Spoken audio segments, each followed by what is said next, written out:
Hello guys, आज आपण संहिता अध्यायांचे मोस्ट इम्पॉर्टंट क्वेश्चन्स बघणार आहोत. एक्झाम जवळ आल्यात, खूप जास्त स्टुडंट्स पॅनिक होत आहेत आणि त्यांचा पॅनिक झाल्यामुळे अभ्यास होत नाहीये किंवा सिलेबस इतका वास्ट आहे की काय करू काय सोडू हे कळत नाहीये. किंवा काही जणांना आत्ता कळालं की सिलेबस पॉइंट मध्ये हे एम केला क्वेश्चन होते, म्हणजेच मस्ट टू नोला होते, जे डिझायरेबल टू ला नो होते किंवा नाईस टू नोला होते.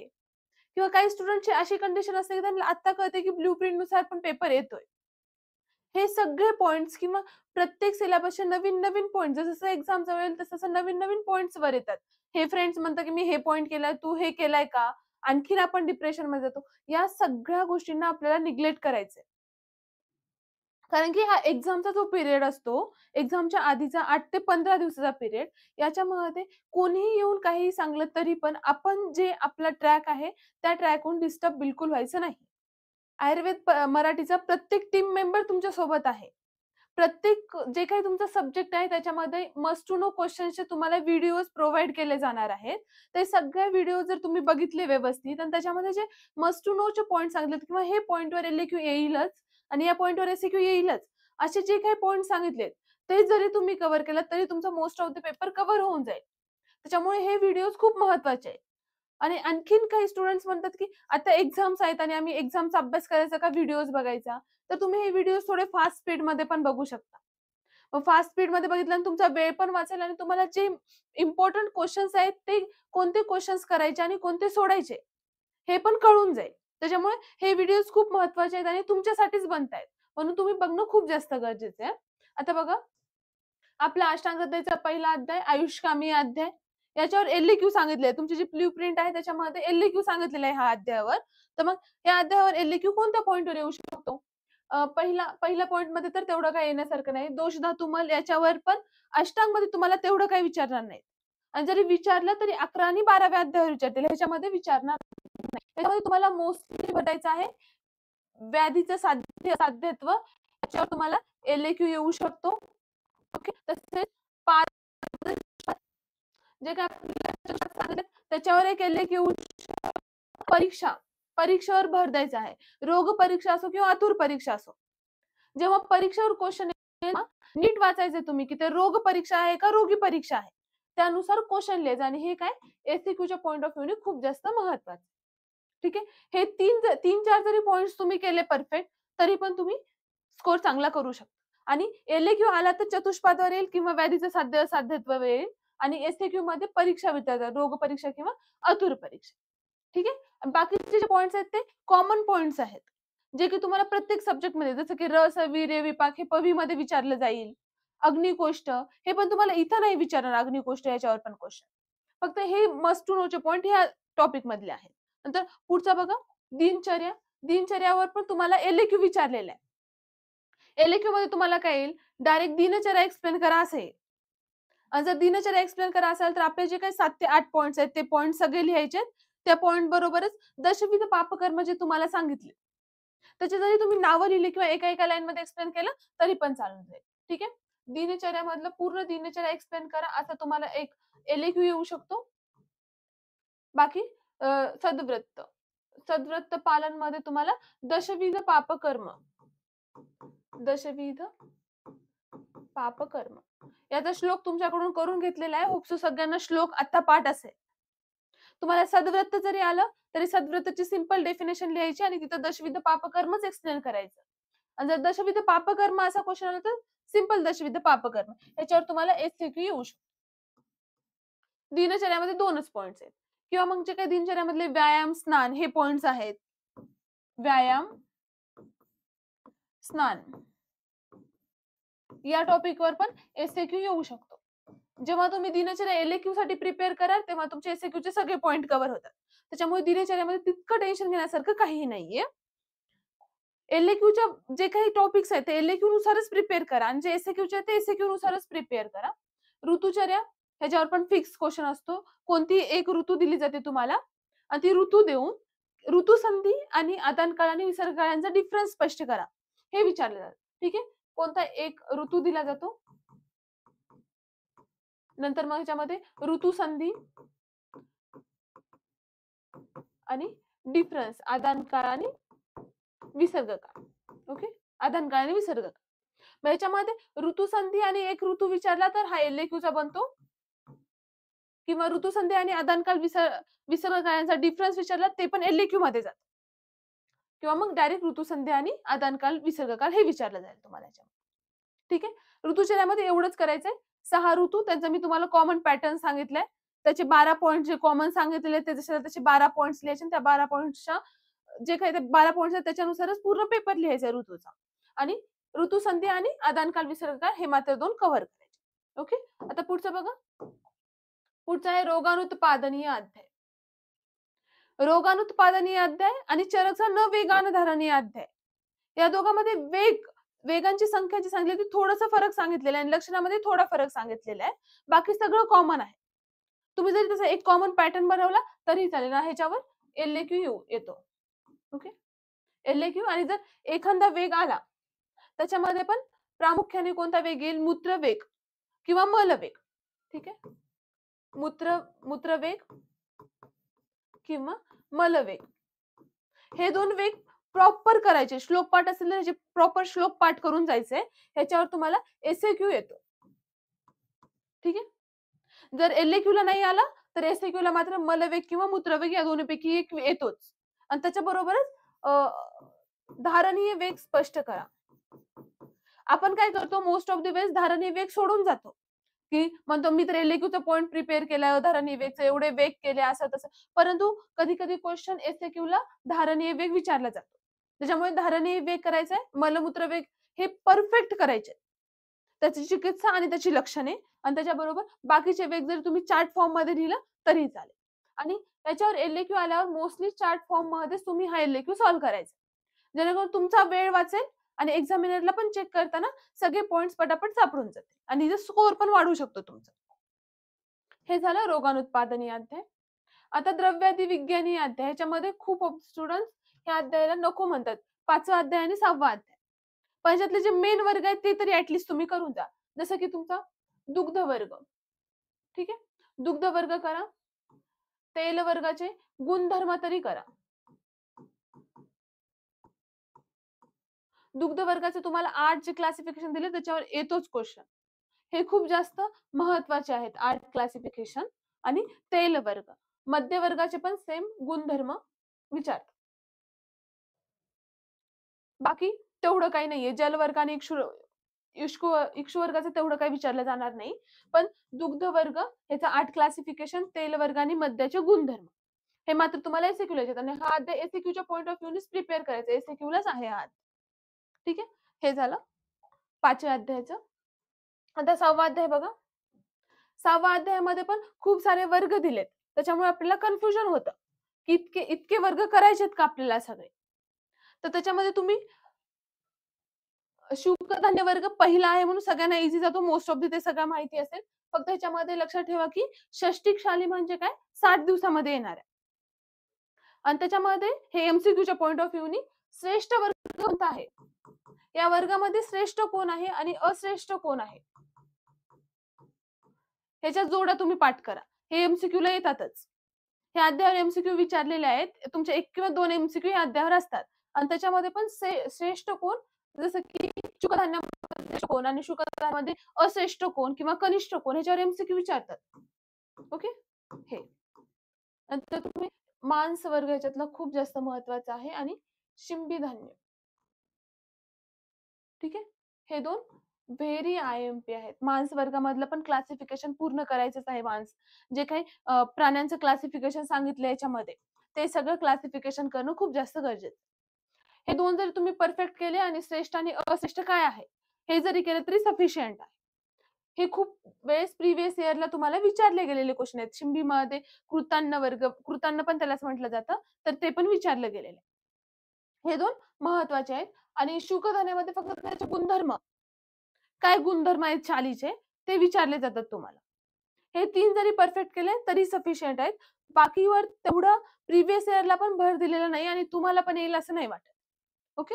हे झालं तुमचे 6वा अध्याय. 7वा अध्याय महत्वाचा आहे. अन्नरक्षा अध्याय. ह्याच्यावर पण तुम्हाला एल-ए-क्यू सांगितलेला आहे. ह्याच्यावर एल-ए-क्यू आला तर विरुद्ध आहारवर येईल. ठीक आहे. बघा विरुद्ध आहार.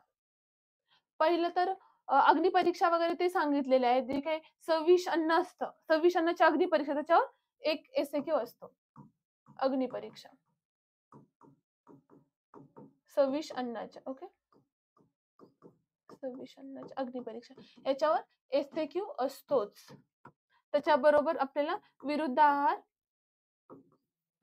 विरुद्ध आहार काय, त्याची डेफिनेशन काय आहे, हे सगळं तुम्हाला प्रॉपर सांगितलं आहे. त्या प्रॉपर पद्धतीनेच लिहायचं.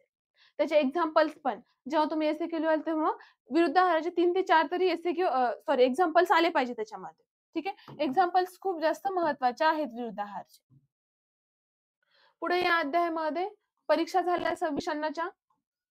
तसेच सात्मीकरणाची पद्धती खूप कमी वेळेस विचारली जाते परंतु खूप जास्त सोपी आहे. त्याच्यामुळे हे एकदा वाचून घ्या सात्मीकरणाची पद्धती. बाकी काही विचारलं जाणार नाही या अध्यायामध्ये. हे 2-3च पॉइंट्स महत्वाचे होते. तर पुढे बघा. मात्राशित्ती अध्यायाच्या मध्ये अजीर्ण खूप जास्त महत्वाचं आहे. अजीर्णवर तुम्हाला क्वेश्चन येऊ शकतो. ठीक आहे. हे हीन मात्रा, अतिमात्रा याच्यावर काही क्वेश्चन विचारला जाणार नाही तेवढ्या प्रमाणामध्ये. पण आलसक आणि विसूचिका, आलसक विसूचिका ह्याच्यावर येतात क्वेश्चन. हे खूप जास्त महत्वाचं आहे. अलसक, विसूचिका किंवा दंड आलसक काय आहे ह्याच्यावर शॉर्ट नोट लिहा. म्हणून क्वेश्चन येतात हे एससीक्यू साठीच. ठीक आहे. नंतर अजीर्ण भेटला. खूप जास्त महत्वाचा अजीर्ण आहे. अजीर्ण आणि अजीर्णाचे प्रकार हे सोडायचंच नाही. खूप वेळेस आलेला आहे आणि तुम्हाला पण येण्याचे खूप जास्त चान्सेस आहेत. बाकी अध्यायामध्ये तेवढं काही करायची गरज नाहीये. अनुपान पण महत्वाचं आहे. ठीक आहे. हे 3 जरी पॉइंट केले तुम्ही, अलसक, विसूचिका काय, दंड आलसक काय आहे, त्याची चिकित्सा कशी करायची, त्याचबरोबर अजीर्ण म्हणजे काय, त्याची विशिष्ट लक्षणे काय आहेत अजीर्णाची, त्याच्या अजीर्णाचे प्रकार कसे आहेत किंवा कोणकोणते प्रकार आहेत, हे सगळं अजीर्णामध्ये तुम्हाला विचारलं जाईल. आणि एक पॉइंट, तुम्हाला आता जे पेपर्स येत आहेत न्यू सिलेबस नुसार त्याच्यामध्ये त्यांनी मेन्शन करतायत की अजीर्ण आहे त्याची व्याख्या लिहा, प्रकार लिहा, सामान्य लक्षणे लिहा, असं मेन्शन करा. म्हणून जेवढं विचारले तेवढंच लिहा. उगाच जास्त लिहित बसू नका. तर मला अजीर्णाचं येतंय, मला 3 पेज मी लिहू शकतो, काही गरज नाही. जे विचारलंय तेच लिहा. बाकीचं लिहायची गरज नाही. लिहिलं तर तुमचा वेळ जाईल आणि मार्क्स पण नाही भेटणार. त्याच्यामुळे दुसरे जे काही क्वेश्चन्स आहेत ते अटेम्प्ट करायचा प्रयत्न करा त्या ठिकाणी. ओके. अजीर्ण आणि अनुपान, अनुपानाचं पण तुम्हाला 2-3 एक्झाम्पल्स तरी ऍटलीस्ट इथे लिहायचे. आणि ह्याच्यामध्ये अनुपानामध्ये आणखीन एक पॉइंट की याच्यावर एमसीक्यू विचारतात. कृष्य व्यक्तीमध्ये कोणतं अनुपान द्यायचं आणि स्थूल व्यक्तीमध्ये कोणतं अनुपान द्यायचं, हे तुम्हाला माहिती असलं पाहिजे. माहिती नसेल तर बुक्स मध्ये जाऊन बघा. ओके. हे अनुपानावर तुम्हाला क्वेश्चन्स विचारतात. बाकी या अध्यायामध्ये एवढं केलं तरी पण सफिशियंट आहे. ओके. आता द्रव्यादी विज्ञानीय अध्याय, याच्यामध्ये तुम्हाला मोस्टली पंचभौतिकत्व विचारू शकतात पण तेवढे विचारण्याचे.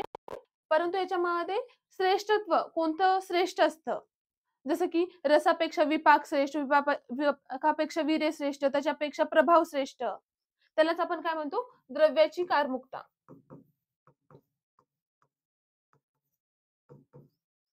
हे विचारलं जाऊ शकतं. द्रव्याची कारमुक, कारण की हे कोणाला वाटणार नाही की हे विचारतील, कारण की या अध्यायाचा शेवटचा पॉइंट आहे हा. त्यामुळे हे करून जायचं आहे. थोड्या दिवसाखाली युट्यूबला लेक्चर पण आलेलं आहे त्याच्यावरती, तुम्ही ते पण बघू शकता. ते द्रव्याच्या कारमुक्तीमध्ये तुमचा तो पॉइंट क्लिअर होऊन जाईल. बाकी तुम्हाला याच्यावर स्पेसिफिक असं काही विचारणार हा आलं तर वीर्याचं अष्टविध वीर्यवाद, अष्टविध वीर्यवाद. ओके. काय आहे ते सांगू. जे काही आपले 20 गुण आहेत त्याच्यामधले 8 गुण इथं अष्टविध वीर्यवादामध्ये येतात आणि ते का श्रेष्ठ आहे, त्याच्यामध्ये समग्र गुण सारता, हे त्याची जी लक्षणे दिले ती लक्षणे ह्याच्यामध्ये एक्सप्लेन करायची. ठीक आहे. वीर्याचं झालं याच्यामध्ये, पंचभौतिकत्व द्रव्याचे येईल किंवा द्रव्यांची कारमुकता, याच्यावर एसएक्यू येऊ शकतात. या अध्यायावर एलएक्यू येणार नाही, मोस्टली एसएक्यूच येईल, कारण की याच्या रिप्लेस मध्ये जे अध्याय सांगितले एलएक्यू ला ते जास्त महत्वाचे आहेत आणि त्याच्यामध्ये एलएक्यूचे पॉइंट्स पण आहेत. त्याच्यामुळे हा एसएक्यूच्या पॉइंट ऑफ व्ह्यूने केला तरी चालेल. रसभेदी अध्याय, याच्यावर मात्र एसएक्यू सॉरी एलएक्यू येऊ शकतो. कोणताही एखादा रस देतील आणि त्याच्यासोबत बाकीच्या रसांचं पंचभौतिकत्व लिहून हा रस एक्सप्लेन करा. जसं की मधुर रस आहे, मधुर रसाचा जर तुम्हाला क्वेश्चन आला तर काय देतील की सर्व रसांचे पंचभौतिकत्व एक्सप्लेन करून मधुर रसाची व्याख्या, त्याची लक्षणे, तसेच अतियोगाची काय लक्षणे आहेत ते एक्सप्लेन करा, असा क्वेश्चन येतो ह्याच्यावर. रसभेदी अध्याय एलईक्यूच्या पॉइंट ऑफ व्ह्यूनी तुम्हाला सगळे रस करायचे. मोस्ट ऑफ द वेळेस आपण काय करतो, मधुर, आम्ल, लवण हे 3 रस करतो, परंतु क्वेश्चन येतो कटू रसावर. त्याच्यामधला कटू रस खूप जास्त महत्वाचा आहे. कटू आणि तिक्त. मधुर, आम्ल, लवण हे 3 तर आहेतच, परंतु या दोघांना पण तुम्ही सोडू नका. कटू आणि तिक्त हे 2 रस पण तिथं करायचे. आणि जे काही अपवाद सांगितलेले, ह्याच्यामध्ये काही अपवाद सांगितलेले आहेत, ह्याच्यावर तुम्हाला एमसीक्यू येऊ शकतं. या अध्यायामध्ये मोस्टली अपवाद सांगितलेले आहेत, की या रसाचा हा रस आहे, परंतु विपाक काहीतरी वेगळाच आहे, वीर्य काहीतरी वेगळंच आहे. हे सगळे अपवाद तुम्ही एकदा एक्झामला जाण्याच्या आधी वाचून घ्या, की काय अपवाद आहेत आणि त्याच्यावर कसे क्वेश्चन्स फिरतात. ओके, पुढे बघा. इथून पुढे सुरू होतात तुमचे एलएक्यूच्या ऍक्च्युअल मध्ये. ठीक आहे, दोषाधी विज्ञानी अध्याय. ह्याच्यामध्ये दोषाचं सांगितलेलं आहे सगळं. मग तुम्हाला कोणताही एक दोष देतील, जसे की वाद दोष दिलाय. वाद दोषाचे प्रमुख कार्य लिहा, त्याचे प्रकार लिहा, तसंच प्रकारांचे लक्षणे लिहा. हे सगळं तुम्हाला इथं विचारू शकतात. ठीक आहे, सामान्य चिकित्सा पण महत्वाची आहे या अध्यायामध्ये. आपण मोस्टली सामान्य चिकित्सा करत नाही, परंतु सामान्य चिकित्सा महत्वाची आहे. आश्रय भाव, त्याच्यावर तुम्हाला एसएक्यू येतो. ठीक आहे, आश्रय भावावर एसएक्यू, सामान्य चिकित्सेवर पण एसएक्यू येतो, परंतु जर एलएक्यू ला विचारला तर ते विचारतात. आणि सगळ्यात महत्वाचा पॉइंट मध्ये अध्यायामध्ये ओज खूप जास्त महत्वाचा आहे. एसएक्यू पण येऊ शकतो आणि एलएक्यू पण येऊ शकतो. ठीक आहे, आपण काय करतो, दोषांचं सगळं करतो, दोषाचे प्रकार करतो, त्याचं स्थान करतो, सगळं सगळं करतो, परंतु ओज हा टॉपिक विसरून जातो. ओजवर तुम्हाला मोस्ट ऑफ द वेळेस विचारलं गेलेला आहे. संहितेमध्ये नाही विचारलं तर तुम्हाला दुसऱ्या सब्जेक्ट मध्ये विचारतील, पण प्रत्येक वेळेस युनिव्हर्सिटीचा फेवरेट क्वेश्चन असतो ओजावर. ओजाची लक्षणे, क्षयाची लक्षणे, वृद्धीची लक्षणे, हे सगळे तुम्हाला ओजाचं विचारलं जातं. त्यामुळे ओजाला कधीच मिस नाही करायचं. ठीक आहे, बाकी या अध्यायामध्ये वात, पित्त, कफ या तिन्ही दोषांचे प्रकार सगळ्यांना पाठ असतील. त्यांचे स्थान कोणते आहेत, चार्ट फॉर्म मध्ये करायचे आहे. ते चार्ट फॉर्म मध्ये त्याची स्थाने, त्यातलं प्रमुख स्थान, संचार स्थान आणि त्याची काय कार्य आहेत, हे सगळं दोषांचं झालं. ओके, दोष प्रकार. वाताचे 5, पित्ताचे 5 आणि कफाचे 5 हे दोष प्रकार करायचे. सामान्य चिकित्सा करायची आणि ओज हा पॉइंट करायचा आहे. ठीक आहे, या अध्यायामध्ये एवढं काहीतरी सफिशियंट आहे. आणि मोस्ट ऑफ दी हा अध्यायाचे श्लोक पाठ असतात, कारण की हा जे अध्याय आहेत 11 आणि 12 तेच तुम्हाला ह्याच्यामध्ये पण दिलेले आहेत, फिजिओलॉजी सॉरी शरीरक्रियामध्ये पण दिलेले आहेत. ठीक आहे, आता बघा दोषभेदी अध्याय. याच्यामध्ये खूप सारे पॉइंट एलएक्यू ला येणारे आणि एसएक्यू ला येणारे आहेत. आपण काय करतो, की 10व्या अध्यायापर्यंत सगळे अध्याय क्लिअर करतो, म्हणजे खूप चांगले करतो, सगळे पॉइंट्स कव्हर करतो, पण 11, 12, 13, 14 हेच अध्याय मिस करतो, कारण की ते खूप सारं दिलेलं असतं. पण जर तुम्ही एकदा वाचायला बसाल तर ते खूप सारं सोपं आहे. ठीक आहे, बघा दोष दोष आणि त्यांचे भेद सांगितलेले आहेत. तसंच चय, प्रकोप, प्रशम हे पण महत्वाचं आहे अध्यायामध्ये. अध्यायातलं कोणताच पॉइंट मिस नका करू. त्रिविधकरण हे पण महत्वाचं आहे. रोगाच्या उत्पत्तीचे काय 3 कारणे आहेत, त्याची पूर्ण डिवायडेशन, तो जो चार्ट आहे पूर्ण, तो चार्ट खूप जास्त महत्वाचा आहे. तर त्रिविध रोग मार्ग हे पण महत्वाचं आहे या अध्यायामध्ये. आतुर परीक्षा भाव हे पण महत्वाचं आहे. या अध्यायाचा कोणताच पॉइंट नका सोडू. 11, 12, 13, 14 हे 4 अध्यायाचे सगळे पॉइंट्स करायचे. वाटलं तर तुम्ही रिव्हिजनला जेव्हा घ्याल ना, तेव्हा 11, 12, 13, 14 हे 4 अध्याय आधी घ्या, नंतर पहिल्या अध्यायापासून रिव्हिजन करा. ठीक आहे, त्याच्यामध्ये हे रोगाची त्रिविध कारणे किंवा मार्ग कोणते आहेत, तसेच विकृत दोषांची लक्षणे, वात, पित्त, कफ या तिघांची पण लक्षणे तुम्हाला विचारली जाऊ शकतात. विकृत दोषांची काय लक्षणे आहेत. ठीक आहे, हे अध्यायामध्ये पूर्ण कव्हर करायचे. पुढं दोष कर्मणीय अध्याय हे पण 2 खूप जास्त महत्वाचे आहेत. याच्यामध्ये शोधन आणि शमन चिकित्सा सांगितली. ठीक आहे,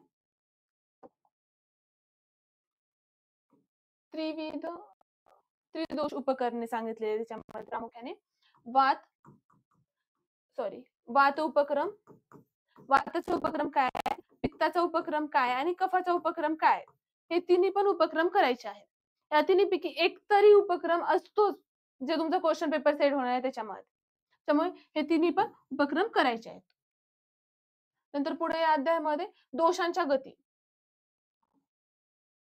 दोषांच्या गतीमध्ये कोष्टामध्ये येण्याची काय गती आहे किंवा शाखेमध्ये जाण्यासाठी काय कारणे कारणीभूत आहेत, हे पण खूप जास्त महत्वाचा क्वेश्चन आहे. ठीक आहे. हा, हे औषध काल हे पण महत्वाचंच आहे. जे तुम्हाला सगळे औषध काल सांगितले ते सगळे औषध काल प्लस ते कधी त्याच कालामध्ये का दिलं जातं हे पण विचारलं जातं. तुम्ही जर एकदा वाचून घेतलं ते तरी तुम्हाला समजून जाईल.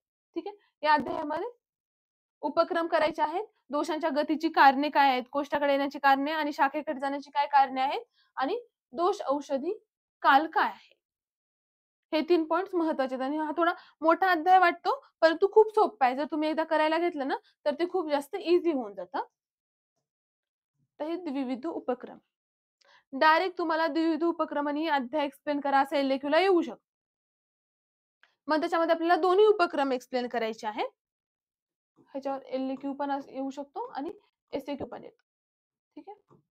मग त्याच्यामध्ये लंघन, बृहण, त्याच्यामध्ये शोधन आणि शमन, त्याचा जो काही फ्लो चार्ट दिलाय संतर्पण आणि अपतर्पणचा, तो फ्लो चार्ट काहीही येऊ, कोणताही उपक्रम येऊ, तो फ्लो चार्ट टाकायचा आणि त्याच्यानंतरच खालचं एक्सप्लेन करायचं. ओके. लंघन, बृहण आणि शोधन आणि शमन यांचा फ्लो चार्ट काढायचा आहे. फ्लो चार्ट काढूनच खालचं सगळं एक्सप्लेन करायचं. ठीक आहे. बाकी या अध्यायामध्ये हा अतिस्थौल्य आणि अतिकार्ष याचे पण तुम्हाला चार्ट्स दिलेले आहेत. हे पण खूप महत्वाचं आहे. हे पण सोडून देतो आपण, पण ह्याच्यावर पण क्वेश्चन आलेले आहेत. त्यामुळे हे तर करायचंच आहे. ठीक आहे. उपक्रम करायचे आणि अतिस्थौल्य आणि अतिकर्ष यांची लक्षणे काय आहेत, हे 2 पॉइंट्स करायचे त्या अध्यायामध्ये. ठीक आहे. इथपर्यंत आपलं पूर्ण झालं अष्टांग हृदयचं. 15वा अध्याय तुम्हाला माहिती आहे त्याच्यावर एस-क्यू पण नाही आणि एल-क्यू पण नाही. त्यामुळे तो अध्याय आता नका करू. तो चिकित्सेसाठी खूप महत्वाचा आहे, पण आता तुमच्याकडे वेळ कमी आहे त्यामुळे तो अध्याय स्किप केला तरी चालेल. फक्त 14 अध्यायापर्यंत जे इम्पोर्टंट मार्क करून दिले ते सगळे पॉइंट्स करायचे. ठीक आहे.